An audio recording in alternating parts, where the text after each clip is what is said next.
Welcome to Smart, Amazing Conversations with Dr. Nancy, a podcast that takes a look at stories of life and leadership for smart, amazing women and men like you. The way I can give support to the world right now is by showing up. The most important thing is don't think just that you have to bring anything. Bring yourself, show up. If you are in a position of leadership and a position of management, bring women along with you. Supporting women is Dr. Nancy's passion and her purpose, and talking with other women and men who promote women's leadership is one of her favorite things to do. I've yet to meet a woman who did not know what she really wanted. She was just either afraid to ask the questions or she was afraid of what the answers meant. Their stories connect us and help us understand that the possibilities are endless if we support each other and lift other women up. Trust is created by persistent identity. I show up in my conversations. I build relationships. I show up as myself time and time and time again. And trust is built. It's one conversation at a time. Dr. Jane Haven spent her youth in western Colorado working on her family ranch, riding and showing horses, then continued riding horses and competed at California Polytechnic University. Today, Dr. Haven is the executive director of Taking the Reins, where since 2013 she has overseen a 2-acre urban farm located in the community of Atwater in Los Angeles. This urban farm and equestrian program serves hundreds of middle school and high school girls every year. Taking the Reins' mission is to inspire girls facing the challenges of childhood and adolescence in underserved and at-risk urban environments. The program helps preteen and teens develop confidence, teamwork, responsibility, and leadership skills, principally through riding and learning to care for horses and other animals, and to work together in a farm environment.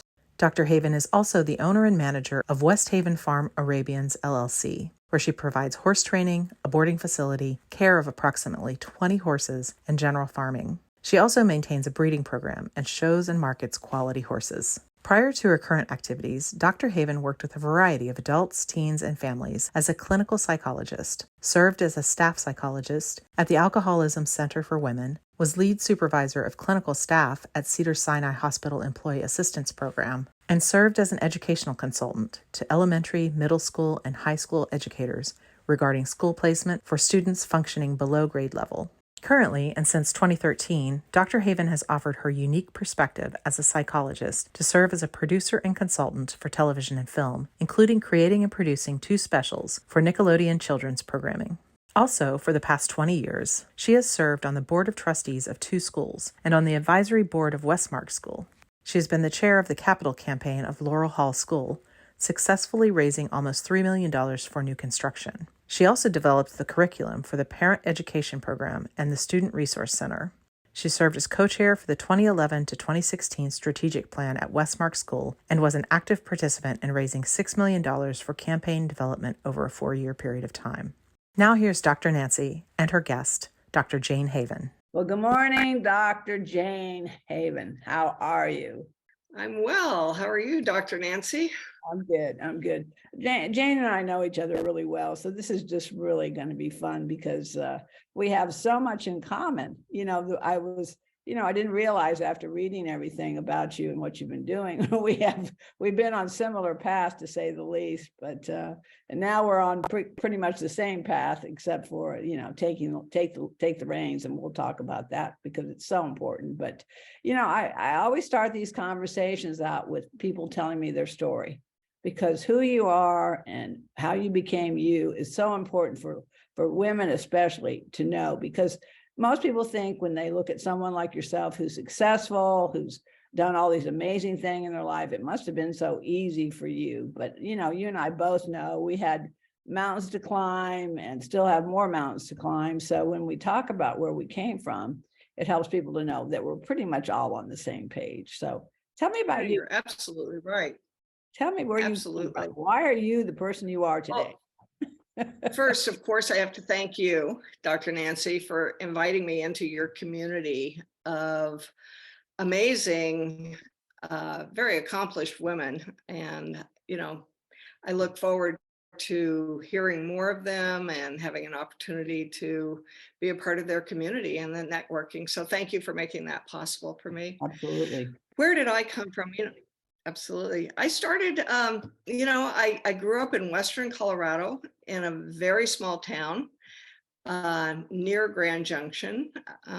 We had a horse ranch and a cattle ranch. And I was thinking today, a school was about 35-minute bus ride, 45-minute bus ride away. The last 3 miles were on a dirt road. So I didn't go to town very much, and I didn't know a lot of people when I was growing up. My life was really nature and horses and my family. I think a couple of the things that were really prominent that kind of contributed to me being who I am today is one, of course, growing up in nature and with horses. It's what influenced my choice in college, going to Cal Poly Pomona and writing for the school. It's also, I think, informed me more, all of my animal knowledge and horse knowledge in raising kids and working with young people. It's just animal behavior. I think also, though, when I was growing up, I had scoliosis, and I wore a back brace from 5th grade through the beginning of my first year of college. Wow. And that really impacted my life. It gave me an opportunity to be the brunt of a lot of jokes from kids, to really be bullied, to be the geek and the unpopular one. And, it just all of that, it influenced me a lot. And I think the other thing that really influenced me a lot was I lost my best friend and cousin early in my childhood. Oh. And so I think those losses and those physical challenges, horses and nature became even more important to me because I had a non-judgmental relationship, and it was an activity that I could do that was sports, and you and I grew up before girls could participate in sports in our schools. You had to wear your dress, and you had to watch the boys play basketball, and you had to watch the boys play football. So I had my own sport. I rode horses, and it was something that I could do with my back brace and everything. So fast forward to going to college, and it was like liberation. I was finally out of that little town. Yeah. I was finally in a diverse group of people. I was one of the only girls in my high school that went to college, and I owe my father that. My parents were both well-educated and very well-educated for the area that we grew up in. My dad was the first surgeon in the area that we grew up with. But I just wanted to stay and be horse girl. But my dad said, no, girls have to go to college, because when you educate a girl, you educate a woman who's going to influence society. Wow. And I really realized he was a feminist, Yeah, he was. Definitely. So I went to Cal Poly Pomona, and that got me into Los Angeles. I still drive around in Los Angeles after all these years of being here in awe that I am going up a 50-story elevator, that I'm still in awe with Los Angeles. And so anyway, I graduated and became a clinical psychologist. I started out as a pre-vet, but I realized it was animal behavior that I loved, and what more complex animal than the human being. Yeah.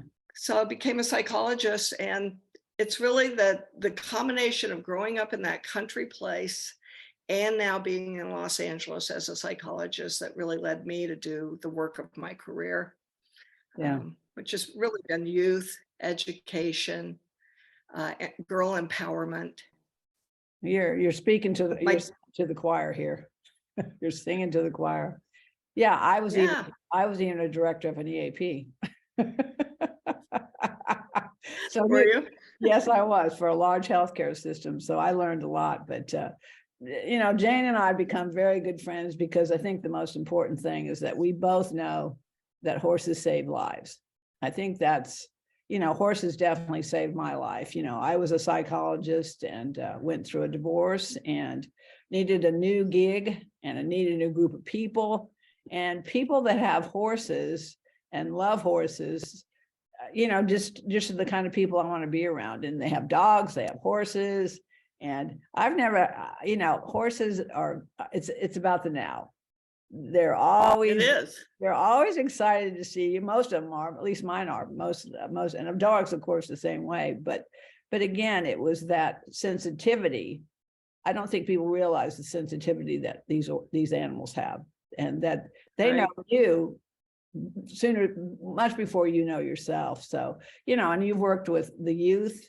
I started out working with foster parents. I mean, I worked with foster parents, but I also worked with the parents that had their children taken from them. So yeah, I've been down that road also, and that's a tough road for sure. But so I guess the thing is that you found a way, and I think I found a way also, was just to where do we step in at a time when girls are most vulnerable, teens and girls, and bullying has always been out there. It's always going to be something that, I hate to say it, but that we have to deal with. But the sooner we give girls and women and men and boys tools, it's going to continue. So, again, finding those tools. And I think that go ahead. I think an immersive peer group too, that the values of the peer group are one of kindness, one of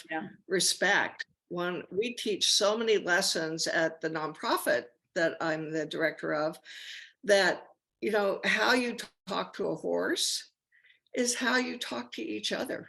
Yeah. You don't tell a horse to do something, you ask them to do something. Yeah. You work as a team. Yeah. When you're doing farm tours, it's always easier to do them when you've got another girl that's 10 years old helping you carry that 5-pound gallon of water, that 5-gallon bucket of water.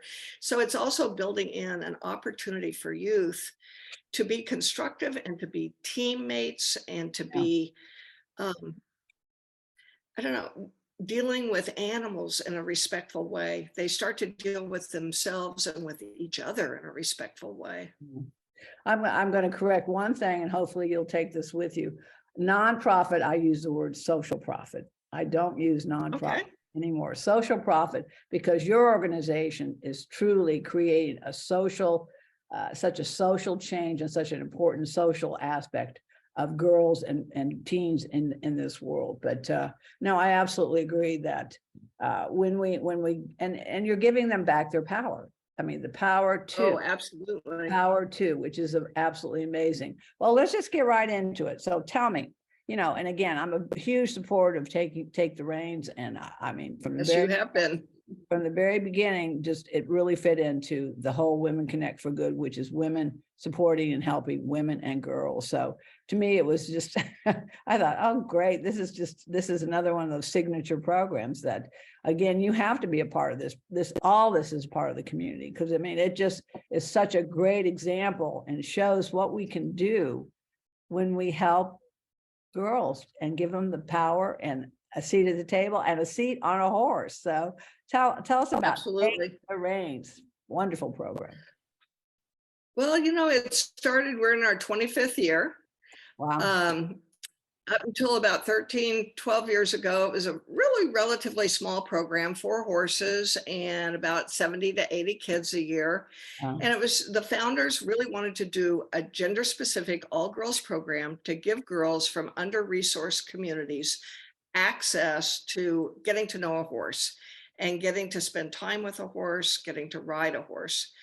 From those kinds of days, we've really grown quite a bit over the last number of years.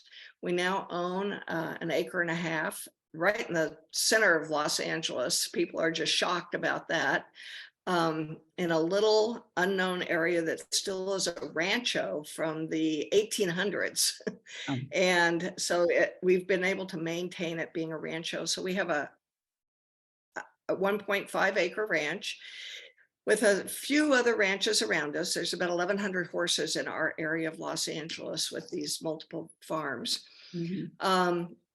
And we serve now about 400 young girls a year, ages 8 to 18.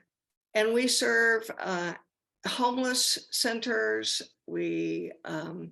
housing authorities like Ramona Gardens, foster care youth, kids from Title I schools, which are the free lunch program schools. About 80 to 85% of our kids are growing up with families that make less than $25,000 a year. So our program is, most kids are fully funded by scholarship support or tuition support from our donors. And our kids come, most kids come for a 6-week period of time. And it's really fun, Nancy, because you see them walk in off of their little bus. We go and pick them up, and they've got shoes that they aren't even going to be able to walk in dirt in. They've got bra straps showing as little 8th graders. They've got, too tight of clothes. So we immediately start the dress code. We give them a TTR t-shirt. We give them TTR boots. We tell them they have to wear long pants when they come. And I mean, literally in that 6-week period of time, you see young girls and young women, junior high and high school, walk completely differently. They walk with purpose because they've got boots on. They can walk in dirt. They're not constantly pulling up their straps. They're not worried. The makeup comes off. The hair goes in a ponytail. And when they leave, a lot of that stays with them. They at least go back into like flat tennis shoes, and they tend to get more involved in sports programs in their schools afterwards. So that's a big bulk of our program, about 300 kids a year in that 6-week program. And then we have, out of that, every girl's invited to stay with us for as long as she wants to and move into our weekend program. And at any given moment, we have about 120 girls that came through one of these other ways I said to you and decided this is where they want to live. And they are going to be here through the end of high school. And we work with them. If you want to be there every single weekend of your life for the next 5 years, we will find a place for you. It might be in our hiking group or in our Seed to Skillet nutrition and cooking groups, but it'll always include horses as well. And of those young ladies, if you've been with us 3 years or more, you can become a part of our college program, our youth educational services program. And we have a college program that at any point from 9th grade through 12th has about 25 girls in it. And we provide free tutoring, college research support, trips to campuses, help with enrollment, because virtually all of our girls are first in their family to even contemplate going to college. A lot of them haven't even graduated from high school, their parents haven't. So exactly, they're the first of so many things. Exactly. So that's kind of how our program works. 5 days a week, 6 days a week, we've got anywhere from 30 to 70 kids on campus 6 days a week that have come to us, again, mostly from under-resourced communities. We're an exceptionally diverse community of young ladies. Give us a couple of stories, a couple of the girls that you've watched personally just blossom, because I think that's the testimonial are the girls that have graduated from your program and no doubt are coming back and helping in many, many ways. But give me a couple of the best stories that you have as far as a couple of girls, because it sounds like, it sounds like the greatest program of all that any girl would want to be in. I think so too. But I think, on our website, we have a blog and it features some of our kids, our recent graduates. But one recent graduate is a young woman named Trace. And Trace was a lifelong foster care child. She went to several different foster care homes. But at one point in time, she came into contact with TTR, with Taking the Reins. Her next foster care home that actually became a permanent home and a permanent home past foster care. So that family really invested in Trace. When Trace went to them, she said, I'm in a program and I have to stay in that program.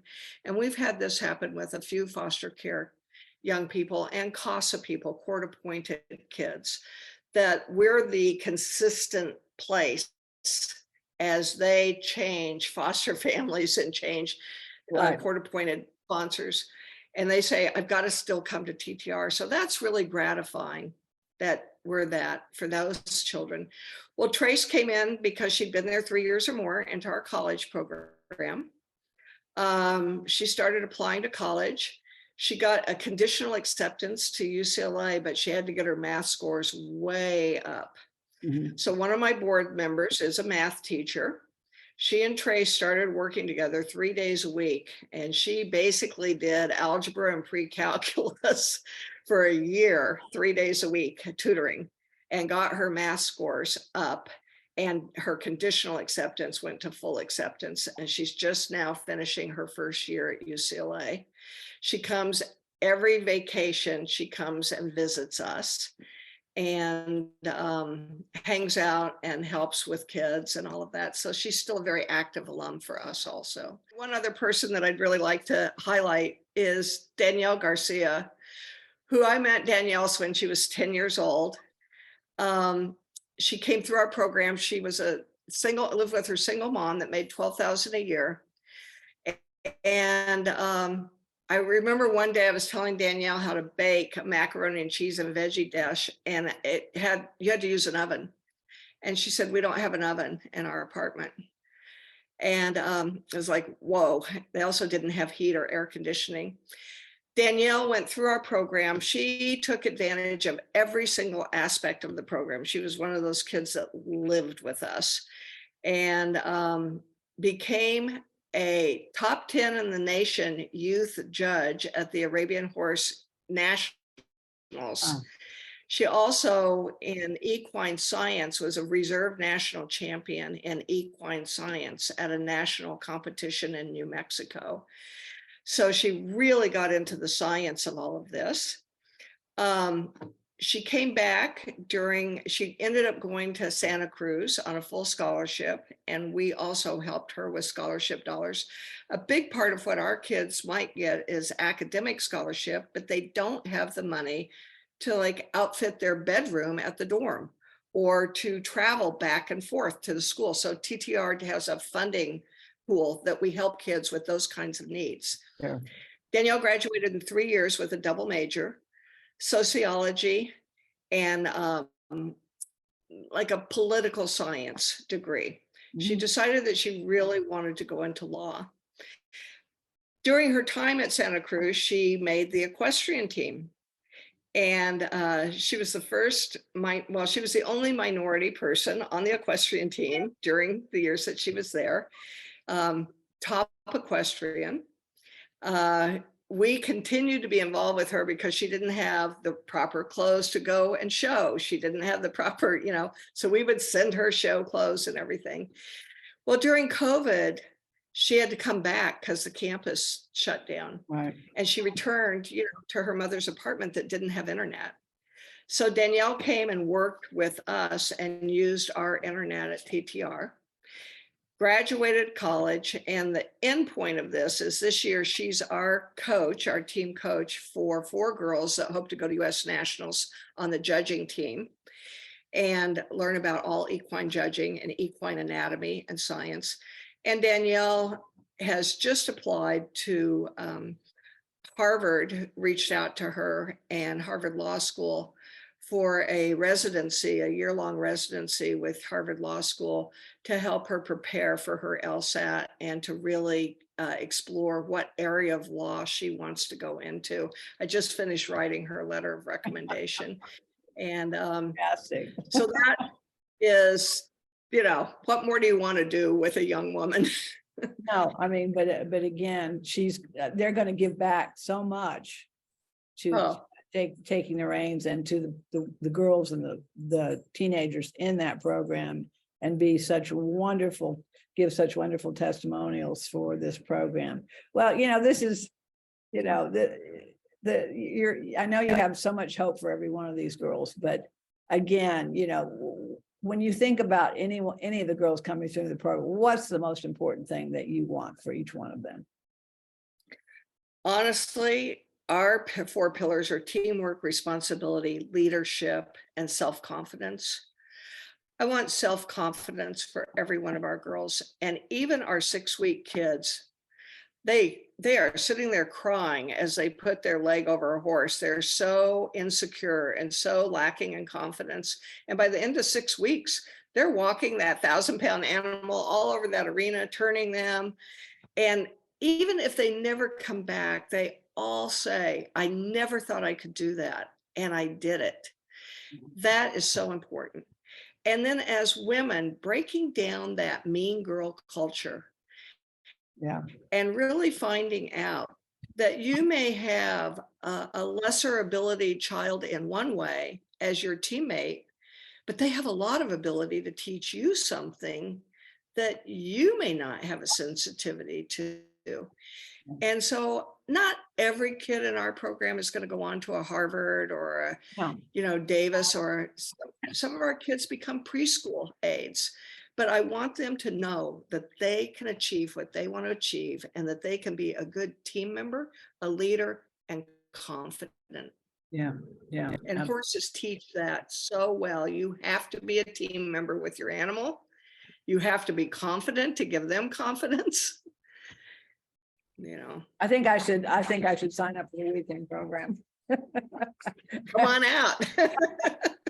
I think I can learn a lot for sure, but no, I mean, right. The confidence, it really, for women, again, I think the majority of, when you go to the shows, the majority are women, but these are women that really have learned to take their power and use it in so many different ways. And the logo at Southern California Equestrian says a place for people who love horses. And I think that's the key, is that, and it's also loving something besides yourself that also makes a difference. But if my goal is to have every person understand and know horses, because they contribute so much to each one of us, and I can't even begin to describe that. And I think that more than anyone as well. But so here we have this wonderful program, and of course it takes dollars, and it takes support, and it takes lots of things to keep the doors open and those lights on and the electricity running and all those horses fed and taken care of. So again, how do we as a community also help you to continue to do the program that you're doing, and in ways that we can support you all? Well, thank you for asking. Of course, donations, and we do have a great website, takingthereins.org, and there's a donation site on there. We also really want to build community, getting our word out, and that's where you've been so helpful, Dr. Nancy, so thank you. Our mailing list once people come and see us, and once they really kind of get engaged, they get engaged. Yeah. But I have a full-time staff of 3 people, and then I hire coaches and different things. So getting that word out, if people could help network with their network and become involved. We also have a lot of opportunity for volunteers. I mean, we are in Los Angeles, but even if you're in a different part of the country, there is a way to volunteer. We do a lot of Zoom programs. I'm going to be having a vet come and do a whole educational program on the Tevis Cup, a big endurance ride. People from far away can come in, watch some of our programs that we do, and become engaged that way. Okay. And field trips. We are always up to field trips. We're lucky to live close to you, because I can't wait to bring the girls out. We've talked about it for a long time, and then COVID hit and everything. Well, I really want to bring the girls to see your beautiful facility. And yeah, your amazing horses, your beautiful facility. So that would be great. That would be wonderful. Well, like I said, there's something that I want to offer to you all. And again, I think it fits right into what you're doing, is the Lift Women Up, Lift Girls and Women Up program, which is lift at each one of us. If we lift it as we rise in our lives and what we're doing, and we brought someone else along with us, it would make such a tremendous change for all of us. But so we want you to join and taking the reins, join our Lift Women Up Girls campaign, and we'll get you the information. Oh. Again, becoming more involved with the community, because again, this is what I do, like I said, anytime I have anybody get around horses who say, oh, I'm afraid of horses, I'll take them in the barn and I'll give them some cookies and they'll go up and down that aisle with my horses. They all come out and greet them and get a cookie. And by the time they walk out of my barn, they're going, wow, I love horses. The thing is that we have to continue to let this wonderful animal be known in the public eye and see how much it can continue. We do, besides racing, you know, I mean, the horses, they are our history, you know. Hundreds and hundreds of years we have moved across the world because of horses, and they deserve to be appreciated. They give so much to humankind. Yeah, well, you and I are going to keep working on that to make sure the public knows the history of the horse as well as the importance of the history in our lives now. So, all right, well, Dr. Jane, tell us how to reach you and more about the program and how they can donate, volunteer, and be educated more about what you're doing. All right. Well, like I say, our website is takingthereins.org. It'll give you a lot more information about our program. I'm pretty proud of our website. And my contact is on there, Dr. Jane Haven. I'm the executive director. I think one of the things when you say about lifting women up and leadership, one of the things that we started this year that I'm very excited about is a junior board. And so we really have invited our youth into leadership roles for the entire organization. And they're putting on a job fair this coming late summer, early fall, that will be inviting other nonprofits or social profits too. And so that's another thing. If there are people that really want to share what you do in your career, you might want to come out and have a booth at our junior board's job fair and talk to young ladies about coming into, you know, anybody watching your line of work. If you're accessible to our program, it'll be on our site. And I'm very excited about that program because boy, these young ladies, they're learning all of, you know, Robert's rules, and they're doing it very formally. And we have a secretary and we have a treasurer and they have a budget. And so they're learning financial management, leadership, all of that. So that's an exciting new program for TTR. So 11 girls a year that sit on the board, and they advise our senior board with activities and things that they wanted to see. So it's another way for young women to get involved. That's what more and more organizations need to have. They need to have their youth board. So good for you. That's absolutely fantastic. And they can all head to the C-suite one day. But now this is a wonderful program, and I want to congratulate you and all the people at Taking the Reins and the difference that you're making in this world to make it a better place for all of us. So, and Dr. James also got a couple of my ponies up there taking their reins and creating some really nice 3-year-olds. I'm very excited about them. They little Fast Eddie looked great. He looked absolutely fantastic. Fast Eddie's looking really good. Well, he's looking so good. He's gotten in shape so quickly. I mean, his muscle tone, you know, both of them are doing the same thing, but boy, he's just buffing out. He's really athletic. Oh, you can tell what's happening here. We're talking horses now. And I had a wonderful week with Cynthia and Natalie, and Devin. So thank you for that. But you're welcome. This is just one of the many conversations that you and I will be having. But again, we want to continue to support the program and give people the opportunity to do the same thing, because believe me, it's worth everything you can give to this program. So, Dr. I look forward to learning more about Raise Up. Yeah, lift as you rise. Lift up. Lift as you rise. Well, you've lifted me today, so thank you. And we'll be in touch and have a wonderful day. And we'll get you information about this podcast. But anything that you have in the program coming up, let us know and we'll get the word out. So. Okay, thank you, Nancy. I really appreciate it. And thank you, Dr. Nancy, for all that you do for women. We're all in this together. We're all in this together. So have a great day. Thank you. All right, you too. Bye-bye. Bye-bye. Bye. If you enjoy these smart, amazing conversations, please subscribe, rate, and review them on Apple Podcasts, Spotify, Amazon, or wherever you listen to your favorite podcasts. And read and enjoy more amazing stories in my books, In This Together, How Successful Women Support Each Other in Work and Life, and Leading Women, 20 Influential Women Share Their Secrets to Leadership, Business, and Life. Thank you for listening.